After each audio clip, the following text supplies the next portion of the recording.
এতদিন গোপনে চাঁদাবাজির শিকার হলেও এবার মুখ খুলেছেন রাজধানীর কারওয়ান বাজারের কিচেন মার্কেটের ব্যবসায়ীরা। তাদের অভিযোগ, তেজগাঁও থানা যুবদলের বহিষ্কৃত সদস্য সচিব আব্দুর রহমান ও তার সহযোগীদের বিরুদ্ধে। কিচেন মার্কেটের স্থায়ী 832টি দোকান থেকে চাঁদাবাজির পাশাপাশি অস্থায়ী দোকান থেকেও চাঁদা আদায় করতেন আব্দুর রহমানরা। আর চাঁদা না দিলে দোকানে তালা লাগানো, ব্যবসা বন্ধ করে দেওয়া সহ দিত হত্যার হুমকি।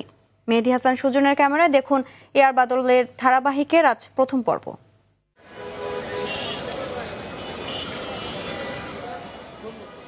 রাজধানীর কারওয়ান বাজারের কিচেন মার্কেট, যার মূল অবকাঠামোর বাইরেও গড়ে উঠেছে বহু দোকান। 5 আগস্টের পরে এসব দোকানদাররা হচ্ছেন ব্যাপকভাবে চাঁদাবাজির শিকার। মাছ বাজারে বটি নিয়ে বসে মাছ কেটে জীবিকা নির্বাহ করা এসব ব্যক্তিরাও বাদ যাননি চাঁদাবাজি থেকে। বটি হিসেব করে প্রতি মাসে চাঁদা দিতে হয় তাদের। আমি মাছ কাটি, ওই 80 মহিলার টাকা 45,000 টাকা আইতো, এন থেকে 20,000 টাকা আমরা পাইতাম, আর 25,000 টাকা ওরা নিয়ে যেত। বাদ যায়নি মাছ বাজারে বরফ বিক্রেতাও। বরফ ব্যবসায়ী 5 তারিখের পর থেকে এককালীন 40,000 টাকা নিছে রহমান, আব্দুর রহমান, এবং প্রতি মাসে 10,000 টাকা করে নিছে। আমার এটা দিতে না দিলে তুমি থাকতে পারবে না, মার্কেটে ব্যবসা বাণিজ্য করতে পারবে না।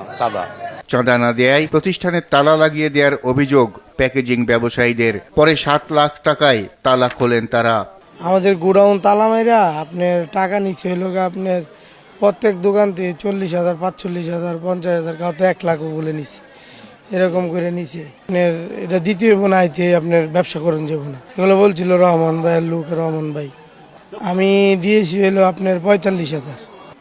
এই আপনার মার্কেটেরই উপরে ছাদে যায় দিয়ে আসছিলাম। দোকানের বয়স করতেছি আজকে 35 বছর। তো এর আগে আমরা যখন দোকান করছি তখন কোনো আমাদের এই মার্কেটে বাইরে যা হয়েছে, কিন্তু মার্কেটে কোনো চাঁদা দিতে কোনো কিছু হয় নাই গা। কিন্তু সে আইসে 5 আগস্টের পর আইসা আমাদের প্যাকেটের দোকান থেকে তাদের প্রায় 7 লাখ টাকার মতো নিচে। এটা যার লিস্ট করা আছে কাটতে কত নিচে। পলিথিন বাবদে তোমরা ব্যবসা করছো, এটা তোমাকে এই দিয়ে দিব, টাকা দিয়ে দিব। সব তালা মারছে, তালা মেরা পরে যাওয়ার মানে এক দোকানে মনে করেন 3 লাখ, 5 লাখ, 7 লাখ করে দাবি করছে। পরে আমরা সব ব্যবসায়ী মিলা আমার ভাগে 1,20,000 টাকা গেছে।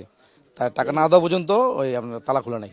ওই যে আব্দুর রহমান কি নেওয়া হয়েছে, হ্যাঁ, ওই যে ক্যাশ টাকা দিলাম, নিয়ে গেলাম, না দিলে তো ওটা গোডাউন খুলতে পারতেছি না। চাঁদা দেয়া থেকে বাদ যায়নি পাখির খাবারের বিক্রেতাও। আমার থেকে 50,000 টাকা নিচ্ছে। আমি ওই নিচে দোকানদারি করতাম, কারণ আমার ওই যে আমলিকের নাম দিয়ে আমার থেকে 50,000, আব্দুর রহমান, পরে বলছে যে আমার 5 লাখ টাকা দিতে হবে, নাহলে আমি ব্যবসা ছেড়ে চলে যেতে হবে। এমনকি টয়লেটও গুদাম হিসেবে ভাড়া দিয়ে টাকা হাতিয়ে নেয় চক্রটি। ভাড়া দিতে বাদ রাখেনি টয়লেটের পাশের খালি জায়গাটুকুও। এটা 5 আগস্টের পরে এটার পুরা ভাড়াটে আব্দুর রহমানে নিয়েছিল 8,000 টাকা করে নিত। ওটা নিত 20,000 টাকা করে, প্রতি মাসে 20,000 টাকা। প্রায় 15 মাস ভাড়া দেওয়ার পরে তো এক সময় নিজে ভাঙ্গা নিজে ব্যবহার করতেছে, আমার আর দেয়নি। ব্যবসায়ীদের অভিযোগ, চাঁদা না দিলে মিলত জুলুম, নির্যাতন ও মেরে ফেলার হুমকি। যখন হাসিনা সরকার বিদায় হয়েছে এখান থেকে, ওই মুহূর্তে 3 তলায় আমাদের একটা শান্তি সমিতির অফিস কক্ষ আছে। ওইটা আব্দুর রহমান সাহেব, ওনার এখানে ব্যবসা আছে ছোট একটা, কিন্তু ওই সমিতি অফিসটা উনি সম্পূর্ণ দখলে নিয়ে গেছে। তার সাথে অতিরিক্ত বহিরাগত, যেগুলো আমরা কখনো দেখিও নাই, চিনিও না, 50-60 জন, 150 জন লোক অল টাইম তার সাথে থাকে। অফিস কক্ষ আমরা যাইতে পারতাম না। হঠাৎ করে সে আমার থেকে একদিন এই ফোন দিয়া উপরে নিল, অফিসে নিয়ে কইলো যে আমার থেকে টাকা দাবি করলো। অফিসে ওনার তো একাই অফিস, তো টাকা দাবি করছে 2 লাখ টাকার মতন। তো আমি টাকা দিতে রাজি হই নাই। পরে আমার দোকানের মালিকরে দিয়া ফোন দেওয়া হয়েছে আমার দোকান থেকে বের করে দেওয়ার জন্য। তারপর আমি যখন ওইটাও আমার সরাইতে না পারছে, তখন আমার থেকে জোরপূর্বক চাঁদা স্বরূপ 2 লাখ টাকার চেক নিছে, নিয়ে ওইটার জন্য আমার যেহেতু টাকা ছিল না, তারপর আমি চেক দিতে বাধ্য হয়েছি।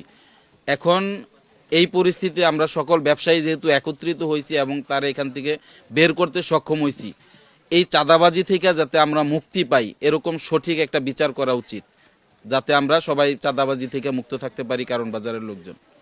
আমি ওই যে 3য় তলা আপনার কার্টুনের ব্যবসা করি। তো 5 তারিখের পরে থেকে আমাদেরকে ওই যে অফিসে বসে বিভিন্নভাবে ডাকাডাকি করে, বিভিন্নভাবে লোক দিয়ে সার্চ করার পরে কইলো যে 2 লাখ টাকা দিতে হইব। পরে আমরা 2 লাখ টাকা না রাজি হইলে পরে আমি এক লোকের মাধ্যমে এটা ফয়সালা করি 50,000 টাকা দিই, আর প্রতি মাসে 5,000 টাকা করে ভাড়া ধার্য করে দিই। ওইভাবে চলে আসতেছে এই পর্যন্ত। না দেখে ওই যে ভয়ভীতি দেখায়, গাড়ি আটকায় দিব, লোকজন পাঠায়। ব্যবসায়ীরা একতাবদ্ধ হয়ে প্রতিরোধ গড়ে তোলায় এবং মামলা করায় আপাতত পালিয়ে যায় আব্দুর রহমান সহ তার সাঙ্গপাঙ্গরা। মানুষ ছোট থেকে এই মার্কেটে ঠিক আছে বড় হয়েছে। আমার গাজীপুরে একটু জায়গা ছিল, জায়গাটা ঠিক আছে আমি বিক্রি করে আমি ওই দোকানটা কিনছি। কেনার পরে আমি যারতে কিনছি ওনারা বললাম যে নামজারি করে দেন।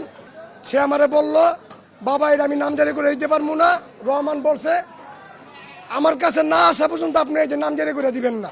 এসব অভিযোগের বিষয়ে